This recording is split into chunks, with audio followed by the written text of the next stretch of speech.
Dystopie française a dévoré en novembre 2020 durant le reconfinement. Comment rendre visible un roman dans un pays où il semble désormais de nouveau nécessaire de posséder un budget promotionnel ou de nombreux amis bien placés pour faire savoir? Chronique.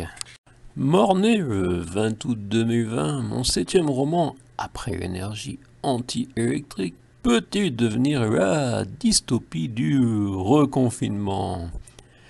C'est indéniable, dans la France d'août, aux libraires dominants, il n'y avait pas de place pour un roman sans budget promotionnel. Même un roman d'anticipation permettant d'explorer notre dérive et ses conséquences. Ce roman semble devoir être considéré comme une dystopie, oui. Il existe des termes et l'éditeur se doit de les noter, car des lectrices et lecteurs se réfèrent parfois à cette notion de genre. Annoncer mon septième roman ne suffit pas, alors que la diversité me semble préférable d'écriture et de lecture, mais c'est un autre sujet.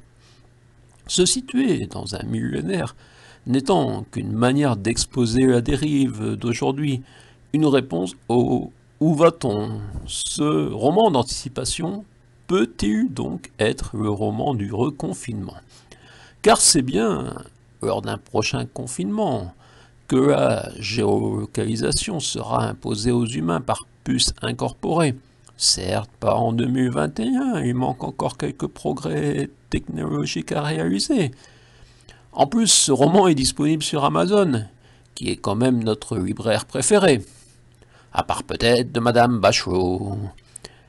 Celle où ne se vendent pas seulement les nouveautés des éditeurs mondains. Ma dystopie, donc, une projection dans un millénaire où la France est devenue un pays, est redevenue un pays presque comme les autres, où la planète bleue est sortie de l'instabilité de ces grandes crises. Naturellement, je passe en revue ce qui va nous tomber dessus durant le troisième millénaire, dont les attentats nucléaires contre 4 centrales françaises.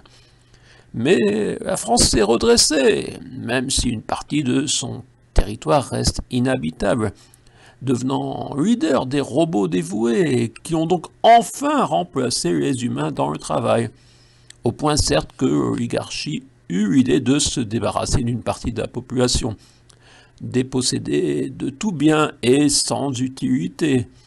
Mais ça ne s'est pas fait totalement. Et une grande stabilité règne, car le contrôle est total, chaque propriétaire pouvant naturellement réglementer toute entrée sur ses possessions.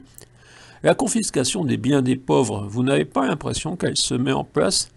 Vous ne sentez pas la volonté manifeste que les pauvres ne puissent plus être propriétaires de leur logement, par exemple?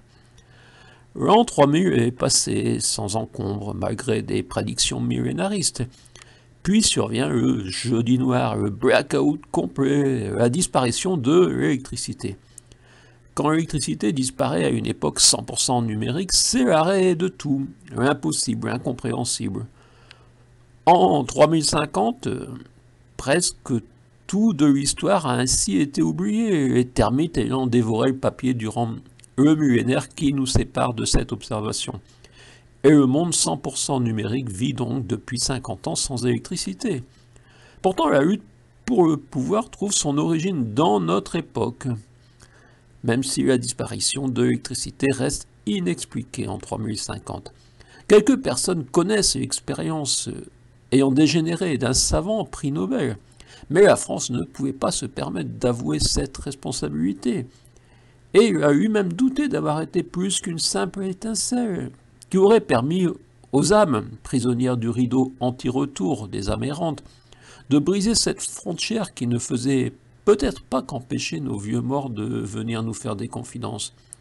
Oui, durant notre troisième millénaire, il y eut également un rideau numérique pour stopper les âmes errantes, accusées de détourner les humains de l'essentiel, du travail, de la famille, de la patrie. Et il y eut le triomphe du CMM, le club des maîtres du monde, n'ayant laissé que des miettes à 10% de la population et rien au reste. Durant ce reconfinement 2020, une partie de la population va-t-elle prendre le temps de réfléchir à la route où dérive l'humanité?